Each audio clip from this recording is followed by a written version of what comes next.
I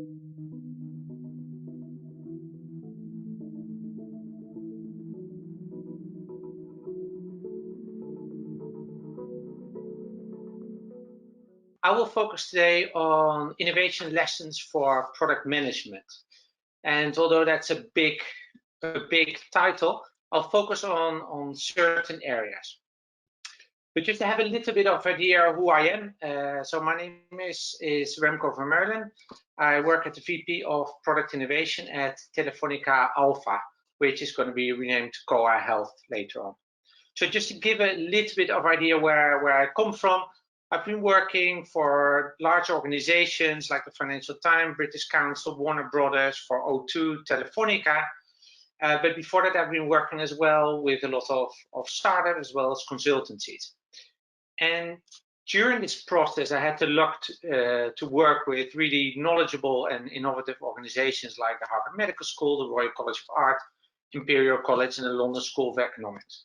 So during this time, I could put all the knowledge gathered in my studies in Delft University of Technology and Innovation Management, Product Design Engineering, and psychology to practice. Well, just to explain you a little bit, where I work is at Alpha, and this is a company that is part of the Telefonica group. But to make that clear, we are an organization which is paid for by Telefonica, but we're not selling telephones. So just to give you a bit of an idea of what we're actually doing.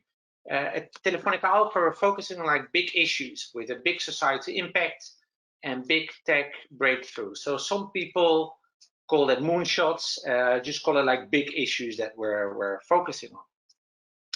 And I have the luck that I'm able to work on one of these ones, which is the one where we focus on how can we use data to get the best mental health care to the people that need it, when they need it, and how they need it. So a big problem. And especially over the past month, I don't think I need to explain why mental health is a big issue. It's a huge issue. 20% of people have mental health issues during their life, and there's not enough psychiatrists, neither psychologists, and there's very little money being invested in it. Although over the past months, that has increased dramatically. A calming slide. So over the time, as explained, I've been working on different types of organizations. So I've been working on consultancies, design consultancies, strategy consultancies, where normally what was said is if large organizations would just do what we advise them to do and just implement it as it is. And being a young designer and product designer, I thought like, well, yeah, it's absolutely true.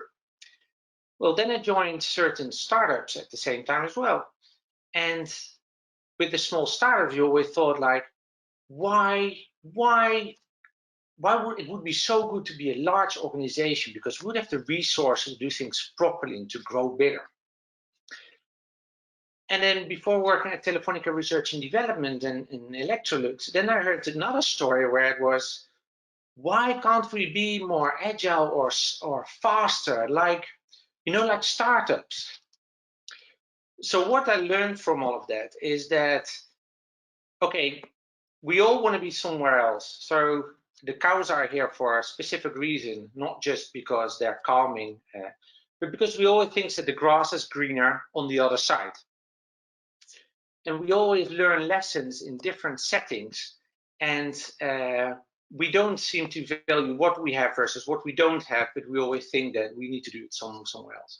So the lessons I learned about innovation come from these three areas: from working consultancy, from working in startups, as well as working in large companies. And today I will focus on three lessons that I think are the most important, at least personally for me. And I base it on 3 books. So, and the 3 books helps that maybe we can't go into details of the details of the 3 lessons that I want to highlight, but at least it gives you a possibility to go in more details, learn more about that. I'm very happy to discuss this offline after the session finishes it. So jumping into the 3 lessons I will focus on today. So there are 3 books, 3 lessons, and I'll combine these with 3 examples from my own experience or other people's experience. So the first one is Start with Why from Simon Sinek. The second one is Loon Shots from Safi Bakal, and I'm sure I pronounced it wrongly. And the last one is the Lean Product Playbook from Dan Olsen. And I'm going to go from these 3 lessons. I'll highlight them and explain you how that worked for me. So the first book is kind of a classic from Simon Sinek. And he focuses a lot in this book on Start with Why. And what he focuses on a lot is like, you can motivate other people to take action, or you can inspire them to take action and to work and to get great results if you understand and explain why you're doing something. And that leads to a whole certain amount of questions. Because if you know the why of something, you don't only inspire other people to help you and to jump into uncertainty, which innovation is about. And in my experience, it has always been difficult for people to join you at the early stage when there's a lot of uncertainties, and it might go wrong or it might really work out. But if you have like an inspiring story to tell and you can explain the why of it, then it really helps to get people on board. It helps as well to tell a story of why you're actually doing what you're trying to do, but at the same time, it helps you to understand the problem you're trying to solve. And that gets related to, the jobs to be done, framework, as well as it tells you a lot about why you're doing is what you're doing. And it helps you guide you over time. So I'm going to explain you a project that we worked in several years ago. So when we got started with the project we're working on health, we looked at how we could detect Parkinson's. So Parkinson's disease is a condition where you can't walk properly anymore, you move in a different way, but as these are all muscles and these muscles are directed by your brain, we thought that we could detect early stage Parkinson by just with a phone call, by using voice analysis. So we thought it was absolutely great. Like, I mean, we're helping society, we can help people with Parkinson's, and we can help to create awareness of this. So we thought that if we can make it really easy for people to use, like with a simple phone call or an application that you can install, we can help people that might not have access to a neurologist.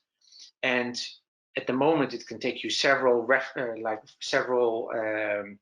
visits with doctors, and quite often take several years. You go to your GP, then you might meet a specialist doctor. He might think you have Alzheimer's, and it turns out you have Parkinson's. And that can take like a lot of uncertainty, frustration of patients. We thought if we can bring it to everyone, imagine, for example, that your hospital calls you every year and analyzes how your Parkinson's state. We thought that would be the best thing ever. Like, we can really help society at large by doing so.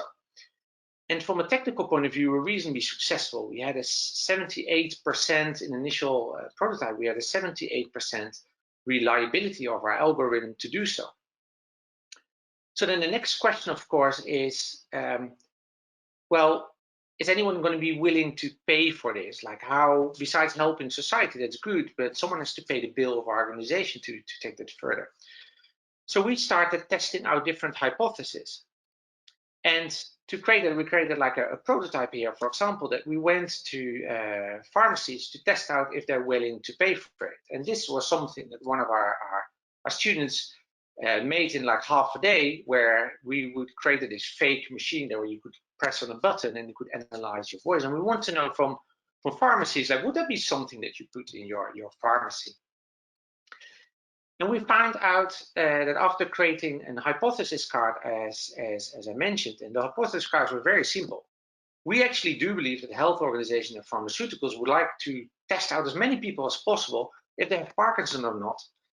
And we thought, like, well, we think we're successful because if we have an hypothesis, how do we know the question we're asking, and that's here the question of why, like why are we actually detecting Parkinson early on? Why do we think this is useful? And why do we think this is going to create a big impact? Like, well, we believe that we can have this great impact if people are actually willing to implement it. So we thought, like, we are not right if we can get 4 organizations or companies to try that with more than 1,000 non-diagnosed patients. And we found out using prototyping really quickly that they said, like, well, it's all really nice and friendly that you find out there's a lot of people that have Parkinson early on. But the problem at the moment, and that's changing supposedly over the next years, is we can't do very much about it except managing their condition. So there's no medication out there yet, and that's in process. And the only thing what you will achieve is that we have a lot of people that will get very nervous and knowing that they have early stage Parkinson, but we can't help them very much yet, except that we can, help them with their symptoms. So the question there was like, okay, why are we really doing it? So as an organization and as a team, we thought, well, this is the best thing ever. We're going to help people. But it turns out, asking the question, why are we doing this, and especially 5 times why, we came out using this hypothesis that maybe this wasn't the best idea. And as a result of it, we closed this project down until we see there's a cure for Parkinson. So from the book of Simon Sinek, we know that to inspire other people to be part of your team and to understand where you're going to, we need to understand the why of your project. And not the one why, but we need to keep on asking 5 times why. And that helps us to find out the customer problem, the jobs to be done, and help us to then fall in love with the problem and not the solution. So obviously, start with why is the first lesson I wanted to start with. So the second one I wanted to go, and that is very much related to what was just mentioned before, is that organizations, if we change them, that sometimes can be difficult. And a really insightful book, and for me is one of the most inspiring book over the past 6 months, is a book called from Safi Bahcall, and it's called Loonshots. So he goes about and he's looking in the past of how really big innovations, how they happened, and what was needed to do it. And as was mentioned, is and not only that you need to change your team, but what Safi saw was that you can change an organization, but quite often what makes an organization is the structure and how you organize it. So what's under the hood makes it, because every time we say it's difficult to change an organization, difficult to change a culture, but if you change how this organization works, then it actually can do it. It's like a cultural change. So if we have to change everyone one by one, it's going to be really difficult. But if we change the structure, that's going to be easier. And phase separation, what he mentioned is that innovation has different steps. So as water has ice phase where it's solid, and then a liquid stage where it becomes liquid above 0 degrees, innovation has the same. You have a part where you need it to treat in one way, and you have a part where you need it in a different way. And especially if we start working with implementing innovation in larger organizations, this phase separation becomes really important. And I'm going to explain you an example that Safi mentions in his book, Loonshots, where he starts focusing on the radar, and a very interesting example. So the invention of radar has been a long process.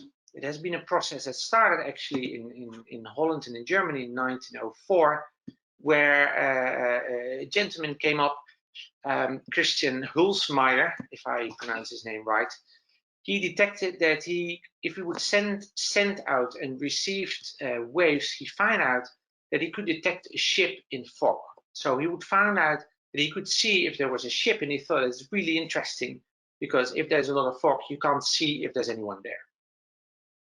So that advanced over the times, and in the book of Loonshots, they focus on the US only on radar, which had a way less impressive track record on the implementation of radar than, for example, in the UK. But he focused on the US market. So just to get you an idea, in the early stages of radar, they just listened to it. And you see the picture of the guy sitting here, and the poor guy must have 40 kilos of metal on his neck, with a standard, and they would have people sitting along the coast listening for sounds that sounded like planes. So this is before the Second World War. So in between the First World War, where planes were an issue, but not the detecting of issue because the battlefield was very small. But in the Second World War, this became huge, and especially in the Battle of Britain, detecting German planes getting into the UK was of utmost importance. So this was becoming very difficult. But the scientists that were working on it, they were trying to sell this to the US Navy, and the US Navy, they weren't very interested. So to get from this initial ideas to this is what a radar machine, like this machinery was during the Second World War, took a lot of time. And actually the funding of the projects that were going on, where they said, well, you can detect planes and ship, and maybe even like submarines, which started to become an issue later on at the start of the 1940s in the Second World War. They didn't want to do it, because what they said is, well, if this takes more than 3 years, I'm not of interest. And that might ring a bell in your organization. Well, this is too difficult, too risky. I don't really want to do it. So one gentleman called Vannevar Bush, he was the dean of MIT. He was very frustrated with how innovation that went on in research never really made it to the military. And he was frustrated that it didn't work. So he took a key role and set up the Office of Scientific Research and Development, OSRD, in the Second World War. But it was all pretty late, because the Second World War was already starting. The Germans started to have their U-boats and bombing all the routes from the US to the UK. And it was becoming an issue for the UK to get actually supplies. So he helped to set it up. And what he found out is that you have these two phases in innovation. So one of them is the research, where quite often researchers, they don't really know what the benefit of what they're researching is. So in research, we look at like big problems and long-term issues, and quite often, well, it's really interesting, there's a new area, we need to look at it. But then in the military, they had the issue of we need to fix problems right now. And if it takes more than 3 years, that's not worth our time. And if you translate it to your own organization, I'm sure that if you say, like, look, we're going to start this project, and we know it's going to be a great outcome, it's going to take you 5 years, most of the time the answer will be, well, that's I'm sorry, but it's not going to work.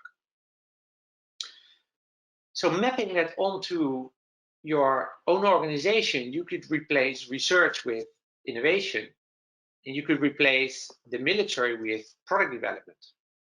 So from my own experience as well, is in innovation and what our research team works on, and we have like a team of people specialized in AI, in data science, and really smart people, but quite often we don't know what the value is yet.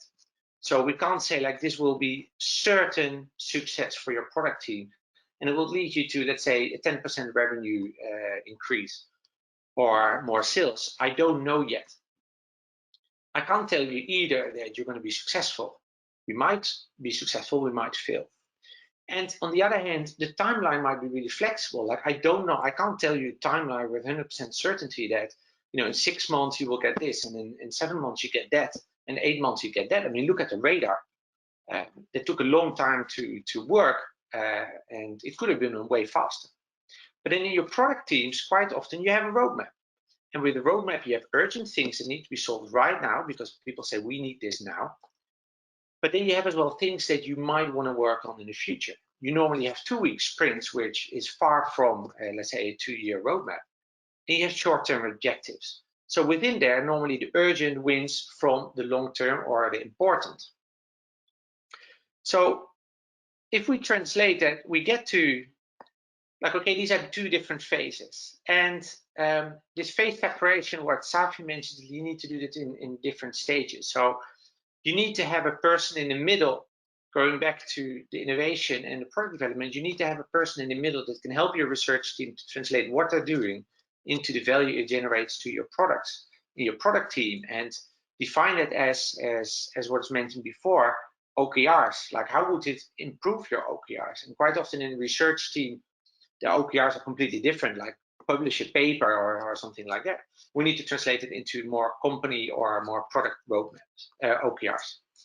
And what we need to do as well, like we have a different phase when we start innovating, when you have room for experimentation, you need to iterate fast and do quick iterations and test it out really fast. Well, in product development, you need to have more certainty of how this works. So between innovation and product development, you have like de-risking phase, where you go from completely of the left, where it's in research, all the way to the right in product development. You go from really risky, and bit by bit, you become more certain of how that really works out. So going back to the book, it's called phase separation. So you need to keep your innovation, your timelines, and your innovation teams a little bit separate, and your way of working a little bit separate from your core business, but not too far, because then in the end, you know, you won't have a combination between research and innovation, and then it doesn't have an impact on your core business. So you need to get a little bit separate, not too much, but have a person in the middle or a team in the middle that can translate and be like a translator from the innovation towards the product team, and the other way again. So now jumping to the last lesson, so the third lesson, and I'm sure that the Applause team is very happy about it, is a book from the Lean Product Playbook from Dan Olson. And one of the big messages and lessons learned here is test your hypothesis fast. And I completely agree with Dan on that one. But what I see in a lot of organizations is that we start testing like small ideas, but like more usability testing of your product. And what I want to highlight is not only that you should do that, obviously, but you can test big hypotheses as well. And you should always start with the hypothesis that I shared before, but it can be way bigger and way more futuristic than, for example, should the button be green or blue, or do people prefer the navigation like this or that? It can even test out complete business models. You can test out complete product concepts before you start developing anything. And it can really help up to make your digital transformation go faster, and without having this huge project that takes like 3 years, and you can actually do things extremely fast. And it helps you to reuse. So I'm going to give you one example. At one moment in Telefonica Alpha, we were looking at, and it sounds a bit woofy, but of how can we make people happier? Because if we're looking at mental health, of course, we can solve people's mental health problems. But what we're trying to do really is to see if we can make people happier or less unhappy. And we looked at like simple product ideas, and we had like 20 of those. We tested these out. So one thing we tested out is a concept like, okay, what if you could see it? What if you could see using very simple technology, if where you were happy? Imagine that you can see, like, you know, at the supermarket I'm really happy, but at home I'm really unhappy. What would that tell you? So to understand if people would like it, we tested this out, and we did this in a simple landing page where we showed it to people. We put it online and we tested our conversion rates. And we found out that people actually do like the idea, but not too much. In this case, I thought it was actually kind of childish, and for our target group, it was too much. So we tested out the landing page. We had 5 ideas, we worked it out. It took a week for a 3-person team. We put them online, we tested. So we got the data, we got the user feedback. We had in-person testing feedback from end users, and we found that it was not the best idea. So we could kill it up, but we killed it in like a week. So extremely fast. But that's a product idea. And now we were looking, imagine, and that's a lot of what ifs. Imagine that I would be able to see my partner's mood over time. So imagine that I could detect your mood, and there's different technologies to do it. So you can do behavioral analysis of your behavioral data, for example, where you are, how you are, and imagine that you can do it. And then imagine as well that you can see that on a kind of tattoo on your skin. So something that's personal, is connected, and I would be able to see how my partner is doing over time. So a lot of what is, and very futuristic. But we thought, like, okay, technology-wise, let's say that our hypothesis that we can do it. But then, would anyone be interested? And to do it, we tested out the experience. So here we have a couple, and we asked them, invited them, and we created a prototype of how would this work out. And this prototype was projected onto people's arms, and the feedback we got from people like, whoa, that is like, okay, that would be really That would be really cool at first. But then we started to get feedback. Well, and what if, you know, my girlfriend is really unhappy, but I'm really having a good time at home. Like, do I feel bad? Or I don't want him to feel every time I'm feeling bad. So we found that it's way too detailed, and actually that people were thinking is very interesting, but you should have a way to switch it on and off. And maybe you don't want to be honest with your partner, but not all the time. So that brings us to our third lesson is, okay, test hypothesis fast. And not only for the small questions, like the usability, but test the big questions. Have an hypothesis, test the huge questions as well. So that brings us to our last, the end of our last lesson from our last 3 examples. I'm very happy to answer any questions. I'm happy to take this offline as well and answer questions how to implement this in an organization. The 3 books, 3 lessons, and 3 examples. Thank you. Hey, Remko, thank you. We've already got some questions. We're going to have to go through them fast, but the first one is mine. Do you believe project managers always need to innovate? Because sometimes, if you look what's going on around us, I think small, like small valuable improvements, you know, brings a lot of business value. So how important it is to constantly innovate and come up with big things versus small improvements? What's the way to deal with innovation? I think normally you have for example, we have an innovation portfolio where we look at different projects, and you have different frameworks to help you with that, like Horizon 1, 2, 3, for example. What you know is like you need to innovate, and quite often have a 70, 20, 10 rule for that one. Like what we do is normally more towards the 50, 30, 20. So we look a lot at large, like long-term innovation. But per organization, you can change it. So you need to look, I think, like 70% on innovating on things that are right here, right now.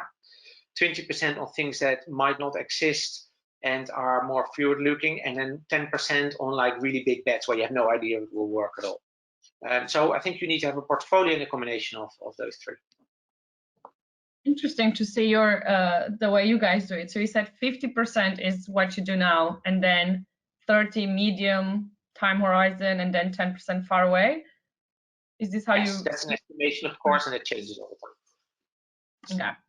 Okay. Okay, this is for Suzanne. How much of your team's time goes into discovery on average versus delivery, I suppose, and yeah. So we have our organization has like 2 parts. One of them where we have research, where we look at like big ideas. For example, can I measure stress using just your phone use? Can I detect stress if how you're swiping on your phone? And then we have product teams where we build it into practice. So we have these 2, and as Safi mentioned in his book Loonshots, we have them kind of separate, but then we have an interaction where we have a technology that actually does work out, and then we take that into practice. So I think at the moment, I look at it like not a time, but as resources we spend on it, because we have 2 different parts of the organization. I think we're at the moment looking around, like we're looking at around, and I must say we're lucky with that, like around 30% on exploration, and okay. I think 30% exploration completely within the research team, then another 20% of exploration within the product teams, and the rest of it's actually taking it to market. Okay. The next question, is the why principle of Simon Sinek something that you have been able to apply in many of your assignments or projects? If so, can you give any examples? Yes. For example, I worked at Telefonica, like an example that didn't really work out very well. The other ones that actually did work out, where, like, you know, if you start halfway in a project and there's already a solution, but no one asks actually why we're doing it, and then normally setting yourself for disaster. So I started asking, like, why actually we're doing it, and you get to why of it. So then it turns out that we already had a solution which cost a lot of money, and then you get into something that you call in behavioral economics is like loss aversion. Well, we already spent so much on this, you can't just ditch it now. But it was like, well, but why don't we focus on what the real problem is? And it turned out that the solution for that was actually way simpler than what the solution was that people came up.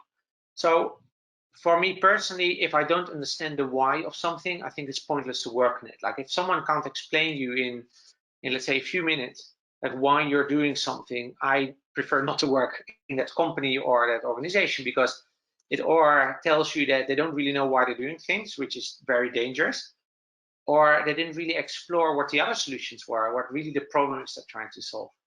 So for me, I try to avoid working on projects where I don't know the why.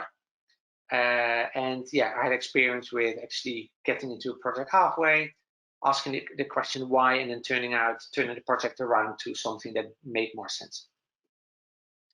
Okay, let me speed up a bit. How much time would you invest into a new product? I guess into figuring out if it's good or not. And how fast do you usually kill a new idea? Okay, so we work in stages. So the early stage, we normally ask two questions, like A, is this possible? And normally our research team has a thing like the area under the curve. It's like reasonably technical. For example, can we detect, in this case we did, for example, can we detect bipolar disease using behavioral data, like data from your smartphone? And from a psychiatrist, we heard like, well, if you can detect 80% of the cases with like 2 weeks in advance, that would be the best ever. So we have that question, and the other one is like, does anyone care? Practically, like, okay, if we solve that, like, would it be important for anyone? So they have these two tracks. So these two questions, the first one, from the research point of view, can be more time consuming. So setting up a clinical trial can take a lot of time. But asking if this is actually something that people want, we can do that in 1, 2, 3 weeks. So we normally create a simple prototype or a landing page, go to, let's say, 5 to 10 people, get feedback, launch it online with some online advertisements, and see what the conversion rate is. So if we have a website, we launch it, and more than, let's say, 20% of people actually sign up and leave their email address, we think that, well, there's a lot of interest. If only 1% does it, we think most probably it's not particularly interesting. So these are the two ways. So the technical part can sometimes take a bit more time, and you need to be aware of that. But we work normally on lean research. So how can we answer this question as fast as possible? Can we use data sets that are already available? But testing out if there's interest in it, if there's customer demand, normally we can do that in a few weeks. Okay, and you have very little time to answer this one. I'm going to go now. Technological breakthroughs are crucial to a loon shot. How is that applicable to everyday business, given that there are fewer technological breakthroughs per se and more increments? I think it's connected to what I asked you initially anyways. What do you think? Well, quite often technological breakthroughs are like when they get to the main market, the same as like radars was around for 20 years. There was the use case that was missing. So the same thing is we think in technological breakthroughs, for example, in machine learning, there's a combination of like the technology is like AI is becoming more mature, there's more data available, and for us it combines it into that healthcare is not particularly innovative, and there's a lot of things that can be improved there. So bringing these three together is like a technological, maybe not a breakthrough because AI was already around there in the 70s, but it gets to a maturity level that's good enough. The amount of data is getting to a breaking point where there's enough data about your behavior. And the third one is that the market is now ready for it. And especially after the COVID crisis, telehealth is way better. So there are technological breakthrough, but I think quite often the benefit comes from bringing these three together, like technology together with customer demand and the changing market.